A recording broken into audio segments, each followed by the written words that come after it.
Umegusia jambo zuri na natamani pia tutumie hata dakika mbili kulizungumza. Umezungumza kuhusu malengo ya hichi kinachoendelea kati Marekani na Israeli. Walikuwa na vision yao, lakini watu wengi hatufahamu walianzia wapi, nini ambacho kimetokea zamani mpaka Marekani na Irani wamefikia kwenye level ya aina hii. Ndio, asimuuliza swali zuri na kubwa sana. Sasa kimsingi kwa kifupi iko hivi, kati ya mwaka 51 na 53 kuna kiongozi mmoja pale Irani alikuwa anaitwa Mossadegh Mohamed. Huyu alikuwa ni waziri mkuu wa serikali ya Jamhuri ya Irani kipindi hicho. Kipindi hicho ilikuwa haitwi Jamhuri ya Kiislamu ya Irani, ilikuwa inaitwa tu Jamhuri ya Irani. Lakini kwa nini alikuwa waziri mkuu? Wakati huo serikali ya Irani kuanzia mwaka 1925 mpaka 1979 ilikuwa inatawaliwa kwa mfumo wa kifalme. Na mfalme wa wakati huo alikuwa anaitwa ni mfalme Pahlavi, mfalme Reza Pahlavi. Wao wakimwita Shah. Neno Shah ni neno la Kiajemi, ni neno la Kifarsi wao wanaita, likiwa lina maana ya kwamba mfalme, kwa maana ya king. Sasa miaka ya 50 pale Wairani wengi walionekana kutaka mabadiliko. Wakasema bwana, tunaomba tufanye uchaguzi tumpate kiongozi wa kumsaidia mfalme wetu. Sasa aina ya kiongozi wa kumpata ikabidi awe waziri mkuu, kwa maana walichukua mfumo wa uongozi wa Uingereza. Na kwa nini walichukua mfumo wa uongozi wa Uingereza? Aliyekuwa ni mkoloni rasmi wa taifa la Irani kwa wakati huo, ingawa Irani hawakutawaliwa moja kwa moja kama mataifa mengi ya Kiafrika tulivyotawaliwa, alikuwa ni Uingereza pia. Kwa walichukua mfumo wa uongozi wa Uingereza wakaweka pale. Kwa kuna mfalme, wakasema basi kura mtakuwa mnapiga kwa nani? Kwa waziri mkuu. Sasa kuingia kwa Mossadegh Mohamed ndo kulileta mabadiliko makubwa sana ambayo yalikuja yakatafsiri siasa za Irani za baadaye. 51 mpaka 53 yule bwana akafanya kazi vizuri sana. Sasa moja ya kazi alizozifanya ndizo zilizopelekea haya yanayotokea sasa hivi. Ni zipi? Wakati huo Irani ilipokuwa chini ya Uingereza, lakini chini ya mfalme wa Irani bwana Reza Pahlavi, makampuni yote ya mafuta na gesi yalikuwa yanamilikiwa na makampuni ya nje ya Uingereza na Marekani. Baada ya kuja kwa huyu waziri mkuu, ni kweli akaonekana kuwa mwanademokrasia wa kimapinduzi. Akatoa amri makampuni yote ya mafuta yamilikiwe na wananchi wa Irani, kwa maana ya utaifishaji, nationalization.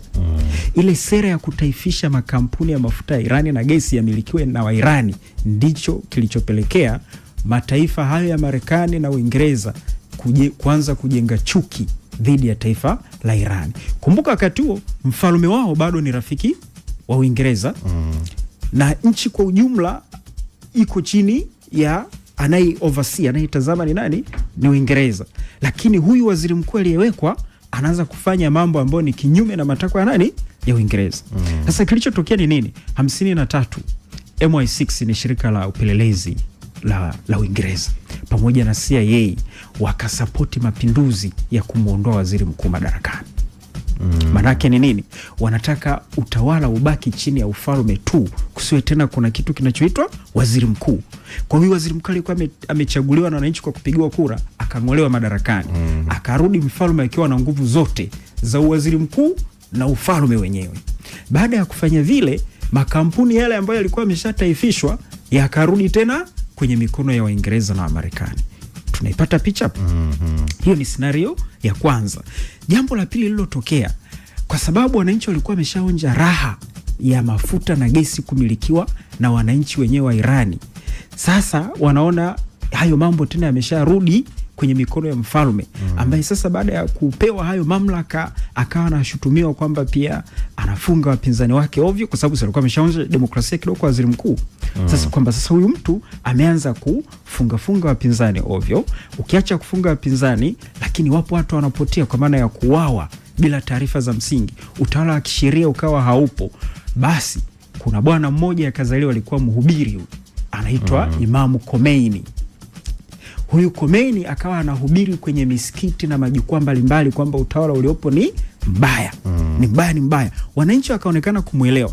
Kwa kuwa wananchi walionekana kumuelewa, serikali ya mfalme wa Irani ya bwana Shah ikamfukuza akapewa uhamisho kwenda Iraki, na baadaye kule Iraki nako alionekana anaendelea na mahubiri. Kumbuka Iraki na Irani ni majirani, kwa hiyo zile taarifa zinafika haraka Irani, wakaona hapa ni jirani mno. Akapigwa tena uhamisho akaenda Uturuki, kutoka Uturuki akaenda Ufaransa. 78 79 Wairani wakasema imetosha, wakaandamana kwa nguvu kubwa zaidi. Baada ya maandamano kwa nguvu kubwa, kilichotokea ni kwamba 79 huyu bwana Ruhollah Khomeini, Imamu Ruhollah Khomeini ambaye alikuwa yuko uhamishoni, wananchi wakasema tunaomba urudi ndo tukukabidhi nchi. Kwa mwaka 1979 ndipo akafanyika mapinduzi sasa, ambayo haya sasa yaliung'oa utawala ambao umekaa toka mwaka 1925 mpaka mwaka 1979. Hiyo ni miaka 54, zaidi ya nusu karne. Wakaung'oa kabisa utawala wa kifalme na kuondoka, wakakimbilia Misri, ambao baadaye pia walikuja wakakimbilia Marekani. Ndo huko ambako mtoto wake unaona anataka kurudi sasa hivi kule Iran. Sasa nini walichokifanya hawa kina Ruhollah Khomeini? Ndo wakaanzisha jumuiya inayoitwa Jamhuri ya Kiislamu ya Irani. Kutoka dola ya Irani kuja kuwa Jamhuri ya Kiislamu ya Irani, ambayo ikawa na vitu hivi viwili ndani yake. Imeingiza dini na imeingiza serikali ndani yake, yani imeingiza dini na siasa ndani yake. Ndio maana kuna kiongozi mkuu anayeitwa Ayatollah, the supreme leader. Halafu chini yake anakuja rais ambaye nyinyi mtakuwa mnampigia kura. Lakini rais hata kuja kufanya maamuzi yote makubwa ya nchi bila kupata kibali kutoka kwa nani? Kwa supreme leader. Lakini kikubwa kilichofanyika ni nini? Mpaka leo hii tuna huu ugomvi. Ugomvi huu unakuja kwa sababu hawa akina Ayatollah walivyoingia madarakani, wakafuta ile mikataba yote iliyokuwa imebinafsisha makampuni ya mafuta na gesi kwa Uingereza na Marekani, wakairudisha tena kwa wananchi wa kawaida wa Irani. Kwa tatizo la kwanza kabisa pale ni mgogoro huu wa nani amiliki zile rasilimali. Kwa huko nyuma, huko nyuma Marekani na Uingereza walikuwa ni marafiki wa kufa na kuzikana na Irani. Na hata Israeli yenyewe walikuwa ni marafiki wa kufa na kuzikana na Irani kabla ya mapinduzi ya mwaka 79. Ila sasa nyinyi mlioingia mmesema kwamba hayo mafuta na gesi vinabaki kwenu, makampuni yetu sisi hayana share hata 1%. Hilo sisi hatuwezi kulikubali. Tuje kwenye mgogoro namba 2. Nuclear. Maana hoja ya pili katika yale madai manne, wanasema sisi Israeli na Marekani tunaenda kuwapiga hawa Irani kwa sababu wanataka kumiliki makombora au silaha za nuclear. Ukweli ni kwamba Irani mpaka dakika hii hawana silaha za nuclear. Kilichotokea ni nini? Mwaka 54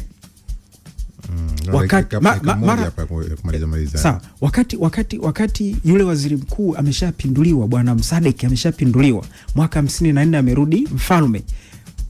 Hawa mataifa ya Marekani wakasema hivi, tunakuja kusaidia taifa la Irani kwanza kuwa na teknolojia ya nuclear kwa ajili ya utafiti wa afya, masuala ya kiafya na masuala ya umeme. Nuclear ni nzuri sana kwenye masuala ya afya na umeme. Wakaenda mpaka mwaka 56 wakakubaliana, wakasaini mkataba, wakaanza kutengeneza pale mitambo ya nuclear Irani kwa ajili ya umeme na nini na masuala ya afya. Walivyokuja hawa Ayatollahs mwaka 79 wamepindua utawala wa mfalme, ule mkataba ukafa. Nini kilichofuatia? 88 hawa Ayatollahs wakasema kwa sababu nyinyi Marekani mlifunga ule mkataba wa nuclear, sisi tunaanza kutengeneza wenyewe kwa malengo yale yale mawili, kwa ajili ya nishati ya umeme na nini na matibabu na afya. Mgogoro ukaja. Sasa shida imekuja mwaka 2015. 2015 baada ya hawa kuwa kinyume, hawa mataifa magharibi kwa maana ya Marekani, Israeli sana ongeza kuwa kinyume na huu mradi wa nuclear wa Irani. Wakasema hivi, nyinyi tuna wasiwasi, inawezekana hii miradi yenu mkaibadilisha kwa nini? Kwa silaha. Lakini ili kuwa silaha ni lazima urutubishe mpaka kufikia 90%. Ila Irani kwa wakati huo walikuwa wamerutubisha kwa asilimia kati ya 20 mpaka 30. Wakati ili uweze kufanya tafiti za kiafya na kuzalisha umeme unahitaji asilimia 3.6 tu. Obama akasema hivi, basi tukae mezani tulimalize hili. Wakakubaliana na Irani kwamba ule mradi wao wa nuclear wasirutubishe zaidi ya asilimia 3.6. Alivyokuja Trump mwaka mmoja baadaye akasema kwamba huu mkataba mimi siutambui na uvunja. Nyinyi bwana, inaonekana bado mna lengo la kutengeneza nini? Nuclear. Kilichotokea ambacho kimetuleta kwenye hii vita sasa hivi ni nini? Irani kwa hasira baada ya Trump kuvunja ule mkataba mwaka 2016, Irani wakasema hivi, sisi sasa kwa sababu hamjaheshimu mkataba wetu wa kurutubisha nuclear kwa 3.6, tutarutubisha kwa asilimia tunazozitaka sisi. Wakarutubisha hapo kwa 60%. Kazi ilipoanzia hapo. Bwana, hii ina historia ndefu sana. Na tutakuwa tukiendelea kuizungumza sababu hii haijaisha, ipo. Tutakuwa tukiendelea kupeana hizi historia watu waweze kufahamu tunachokizungumza kwa sasa mizizi yake imetokea wapi. Ndio Bwana, Wino Mzito unafuata muda mchache ujao. Kaa hapo endelea kutufuatilia kupitia pia kwenye ukurasa wetu wa YouTube wa East Africa Radio. Kutokea Mikocheni, Dar es Salaam. East Africa Radio.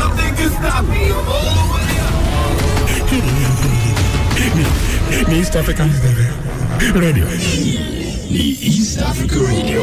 Together tunawakilisha Alam ya Super Breakfast.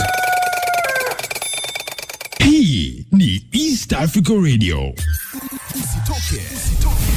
Baki hapo. Tunalipa bill. Dakika 0 tu. Tunarudi.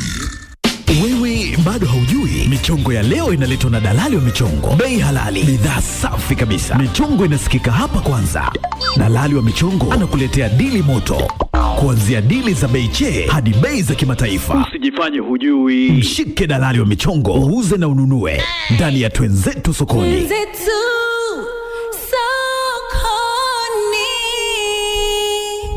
Kutoka gengeni hadi mama masoko, kutoka kwa dalali hadi kwenye ofa, biashara inaanza asubuhi. Twenzetu Sokoni, Jumatatu hadi Ijumaa saa 3 hadi 4 kamili.